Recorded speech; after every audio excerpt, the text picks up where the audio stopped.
Yang terhormat Mas Menteri Nadiem Makarim, tak adakah rasa ngilu di dalam dada Mas Menteri melihat sepatu tua yang lusuh ini?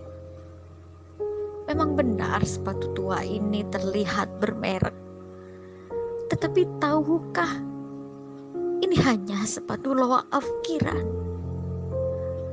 Tahukah Mas Menteri, sepatu ini telah dipakai bertahun-tahun lamanya oleh si empunya, seorang bapak dengan pakaian putih lusuh dan celana hitam yang warnanya sudah tak hitam lagi karena pudar.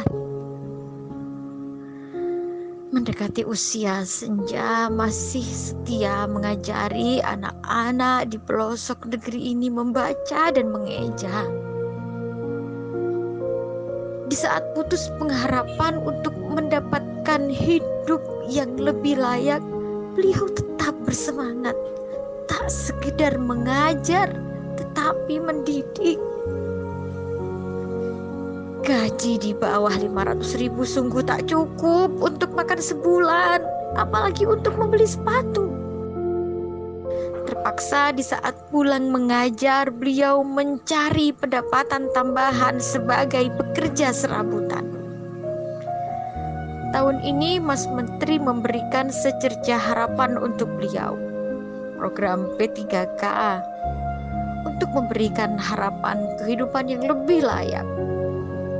Tetapi tahukah Mas Menteri, soal-soal yang Mas Menteri berikan hanya teori belaka saja, tak sebanding dengan praktik pengabdian berpuluh-puluh tahun lamanya. Soal-soal yang membuat beliau terseok-seok ketika memegang mouse dan membuat kepalanya pening.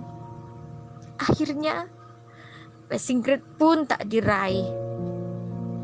Pecahlah tangis beliau di dalam hati. Terlihat jelas ketika nilai-nilai itu terpampang di layar monitor. Beliau terdiam 1000 bahasa. Entahlah apa yang dipikirkan. Melihatnya pun saya pun ikut terisak. Memang benar beliau tak secerdas, sejenius, sekreatif Mas Menteri. Tetapi beliaulah yang menjadi pelita di tengah gulita buta aksara di pelosok negeri ini. Memang benar beliau tak pandai teknologi, tapi tanpa teknologi beliau mampu membuat anak-anak negeri ini merangkai kata dari A hingga Z, berhitung, dan hal-hal dasar untuk memahami hidup. Memang benar para muridnya sebagian besar menjadi TKI dan TKW. Tapi tahukah Mas Menteri, bukankah mereka juga merupakan pahlawan penghasil devisa negara tercinta ini? Beliau mempunyai andil yang besar dalam membangun negeri tercinta ini. Sudi kiranya Mas Menteri memberikan keringanan untuk beliau bisa menikmati masa tuanya dengan sepatu dan kehidupan yang lebih layak. Tak usah diperumit.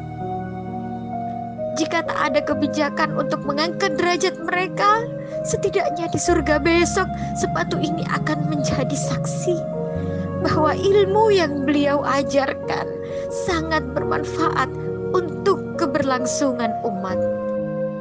Dari saya, Novia Kasifa, pengawas ruang P3K, ditulis dengan berurai air mata.